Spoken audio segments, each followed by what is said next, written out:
Assalamualaikum warahmatullahi wabarakatuh. Perkenalkan, nama saya Satria Yuda Wirandana, Prodi Teknik Industri Universitas Medan Area. Pada kesempatan kali ini saya akan melakukan presentasi dengan materi Smart City Indonesia.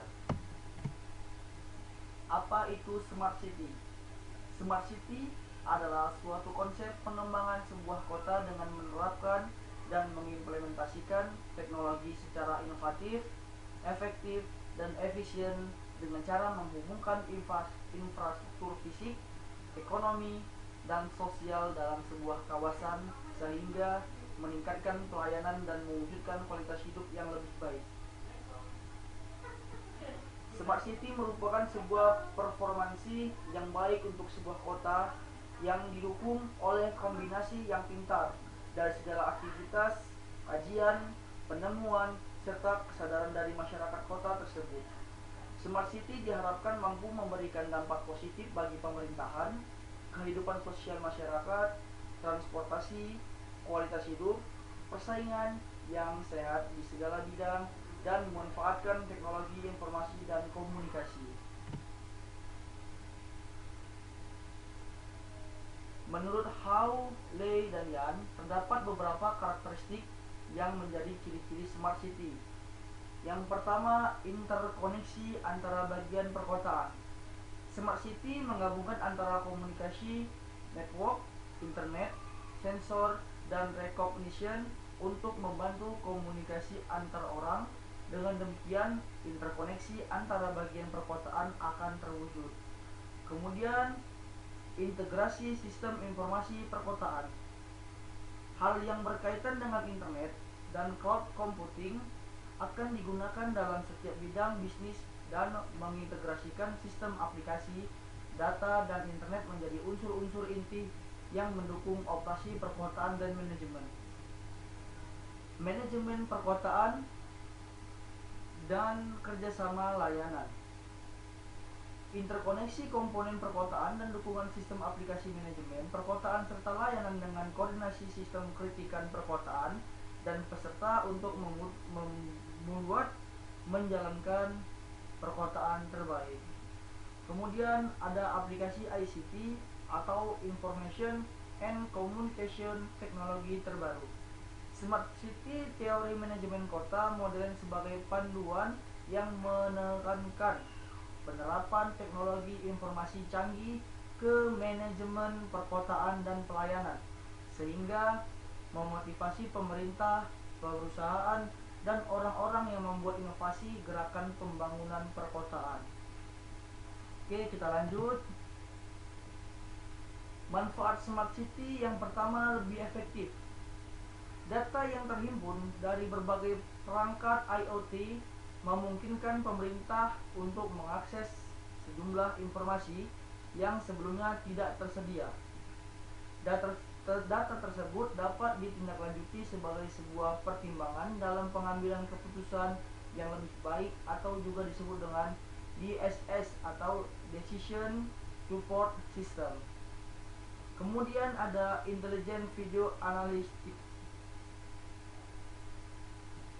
Nah, hal ini memberikan rasa aman bagi masyarakat. Kemudian masyarakat lebih aman. Nah, membuat masyarakat menjadi lebih aman karena teknologi yang digunakan secara Intelligent Video Analytics membantu mengurangi aktivitas kriminal.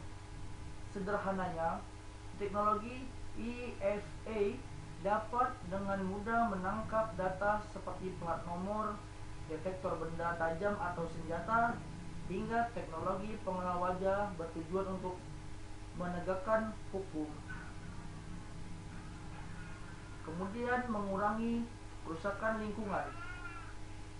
Dengan dukungan teknologi IoT, pemerintah dapat menerapkan sensor kualitas udara yang mampu menyajikan data untuk melacak puncak waktu kualitas udara rendah, mengidentifikasi penyebab populasi, dan memberikan analisis data untuk menyimpulkan tindakan yang bisa ditempuh.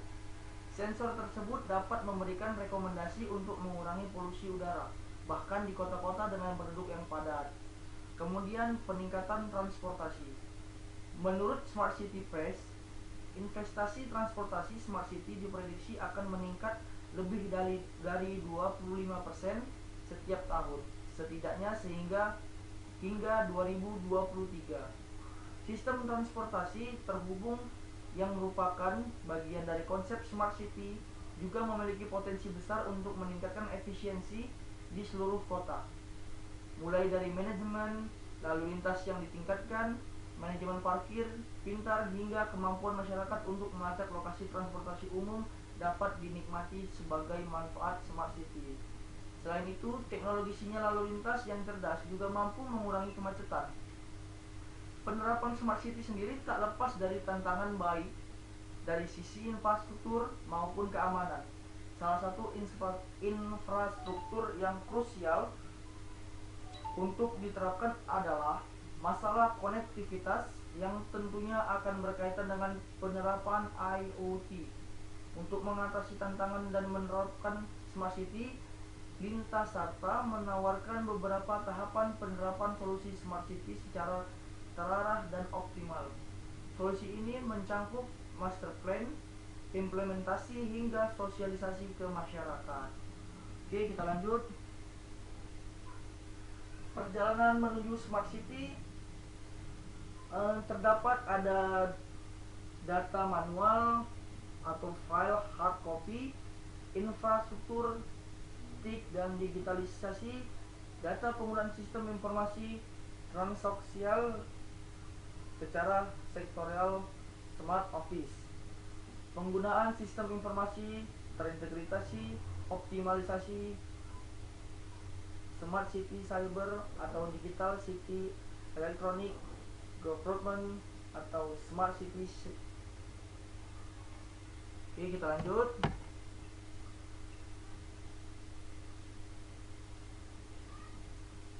Tantangan masa depan, ya kita tahu ya, pasti jumlah penduduk terus bertambah, urbanisasi dan menjadi kota besar, kemiskinan dan kesenjangan digital, populasi, penduduk maksud saya, lanjut usia, kebutuhan energi dan populasi, ancaman serta keamanan.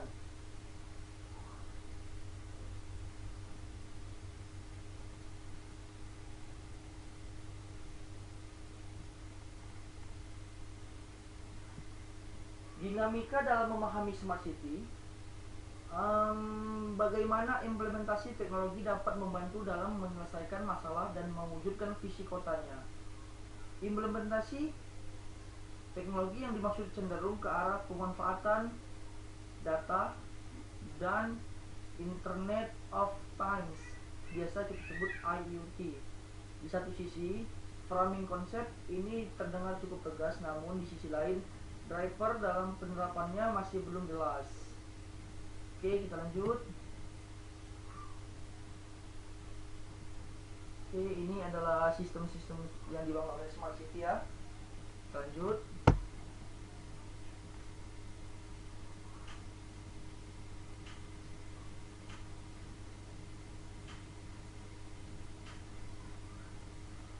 Nah, dan ini komponen fundamental Smart City. Nah, itu terkait dengan people atau manusia, institusi atau pemerintah, dan teknologi.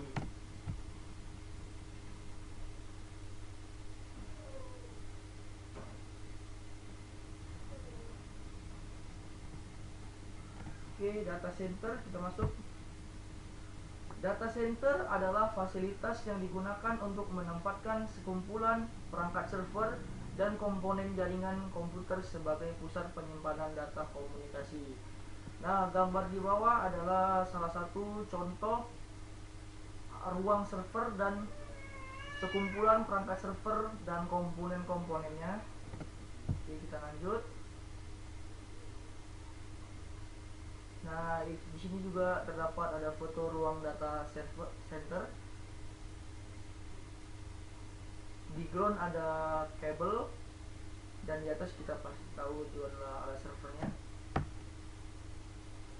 Nah, syarat data center untuk Smart City biasa kita sebut dengan SAH, kita singkat. Stabil, aman, handal.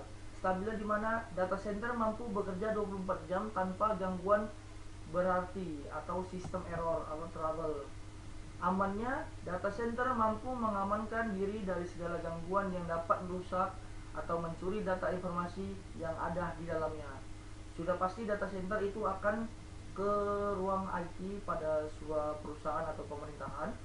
Handalnya di mana data center mampu bekerja memproses data dari seluruh klien tanpa penurunan kinerja atau sistem down. Oke, kita lanjut. Nah, monitoring data center. Selain kita bekerja, kita bisa melakukan pekerjaan dari rumah atau WFA, ataupun saat kita sedang libur, kita dapat melakukan jarak jauh karena kita sudah terlink oleh data center dari perusahaan itu.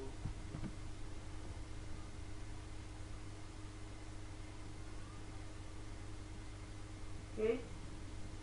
Tantangan membangun data center untuk smart city. Yang pertama, infrastruktur data center harus dapat dibangun dalam waktu cepat. Kedua, infrastruktur data center dapat menampung pengembangan aplikasi dalam waktu cepat. Ketiga, infrastruktur data center perlu memiliki kemampuan pengembangan storage. Oke, kita lanjut.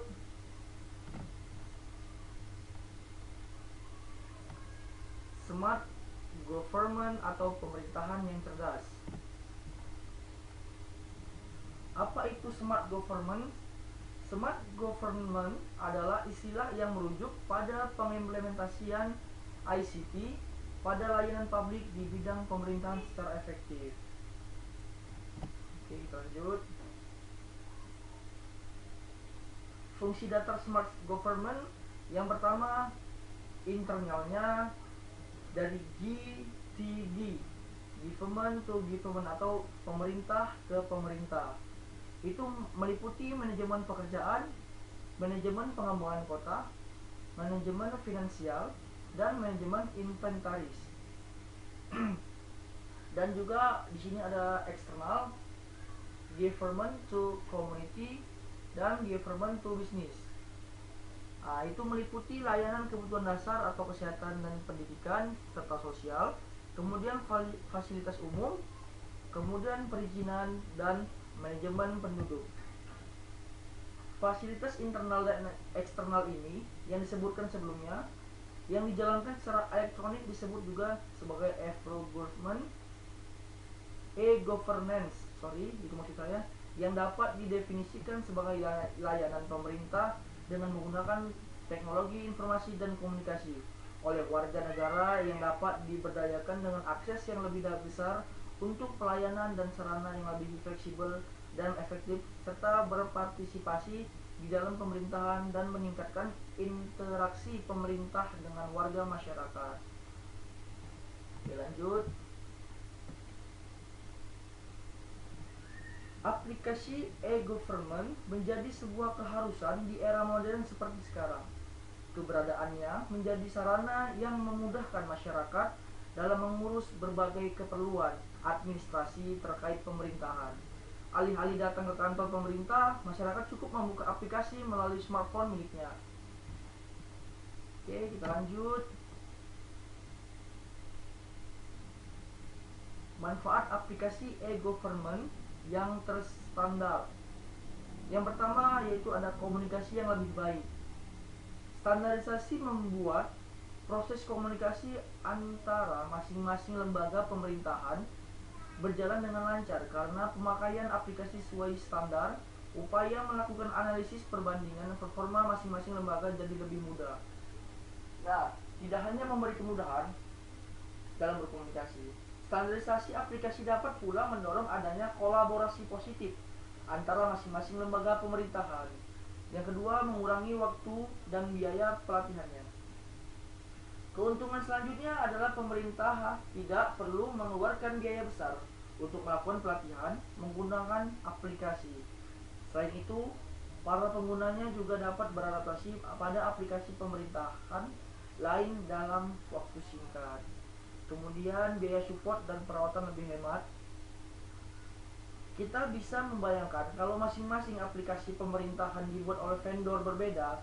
Pada situasi seperti itu, pemerintah bakal perlu melakukan pembayaran lisensi pemakaian aplikasi secara terpisah. Namun lain halnya kalau terdapat standarisasi aplikasi. Penggunaan lisensi jadi lebih hemat. Selain itu, keberadaan aplikasi yang telah terstandar juga meringankan beban maintenance yang harus dilakukan oleh Departemen IT. Keempat, penentuan anggaran dan manajemen biaya lebih mudah. Pemakaian aplikasi e-government sesuai standar juga memberi kemudahan dalam proses penyusunan anggaran dalam pembangunannya. Dalam situasi seperti itu, pemerintah tidak akan mengalami kesulitan memperhitungkan pengeluaran masing-masing lembaga. Yang kelima, meningkatkan produktivitas. Standarisasi aplikasi e-government juga mampu mendorong kinerja para pegawai pemerintahan. Hal ini sangat berkaitan erat dengan kemudahan pengoperasian aplikasi. Apalagi, tenaga operator yang menjalankan aplikasi pemerintahan bukanlah tenaga yang harus disiapkan secara khusus. Oke, kita lanjut. Nah, di sini ada smart transportasi. Oke, kita lihat. Secara umum, sistem transportasi cerdas menyediakan informasi lalu lintas secara real time kepada pengguna jalan. Sistem ini akan merekam dinamika lalu lintas lewat kamera analitik.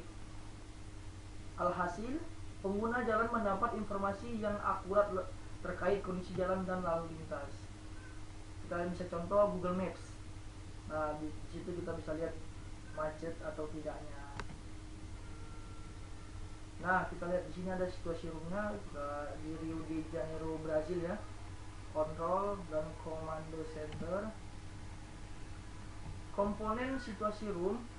Nah, di situ terdapat infrastruktur IT, di mana terbagi menjadi data center, jaringan, dan server serta storage atau NUC.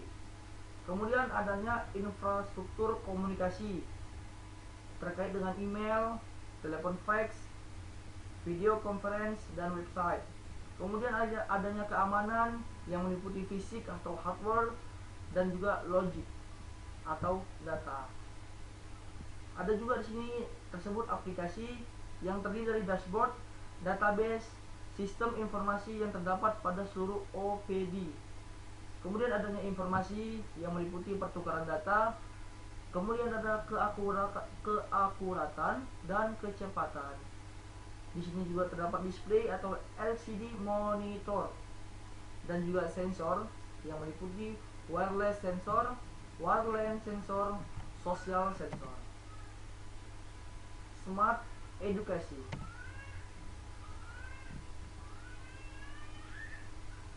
Manfaat dari smart edukasi bagi masyarakat yaitu membantu pengajar dalam menyediakan ruang kelas di ruang jadwal sekolah. Kemudian membantu siswa dalam memahami materi pelajaran melalui konten yang tersedia. Dan juga membuka peluang para pengajar untuk mendapatkan penghasilan ekstra atau utama. Nah, contoh dari membantu pengajar dalam menyediakan ruang kelas di ruang jadwal sekolah yaitu seperti yang sekarang sedang kita jalani, e-learning dan juga ruang guru. Kemudian membantu siswa dalam memahami materi melalui konten yang tersedia, itu bisa kita lihat dari YouTube, dan membuka peluang para pengajar untuk mendapatkan penghasilan ekstra atau utama. Nah, mereka para dosen atau guru mereka bisa mengupload itu ke YouTube atau Instagram dan itu bisa menghasilkan uang tentunya. Smart education adalah sebuah sistem pendidikan cerdas di mana siswa adalah pusat dari pendidikan. Selain itu, data siswa pun terhubung ke semua sekolah, perguruan tinggi, dan kepelatihan tenaga kerja. Lanjut. Smart health. Sebuah sistem pelayanan kesehatan secara menyeluruh yang terintegrasi, artinya bentuk pelayanan yang melibatkan seluruh unit pelayanan kesehatan dan organisasi yang tersedia untuk menyelenggarakan pelayanan kesehatan kepada masyarakat dan kemudahan administrasi di masing-masing internal institusi. Target khusus dari Smart Health adalah bayi dan anak-anak, ibu hamil, lansia atau orang tua, penderita penyakit khusus yang memerlukan monitoring berkelanjutan seperti TBC, jantung, dan diabetes serta lain-lainnya, tanpa membedakan status sosial masyarakat. Baik, cukup sekian presentasi dari saya pada hari ini. Mohon maaf jika ada kekurangan dalam kata-kata dan pengucapan kata saya. Atas perhatiannya saya ucapkan terima kasih. Assalamualaikum warahmatullahi wabarakatuh.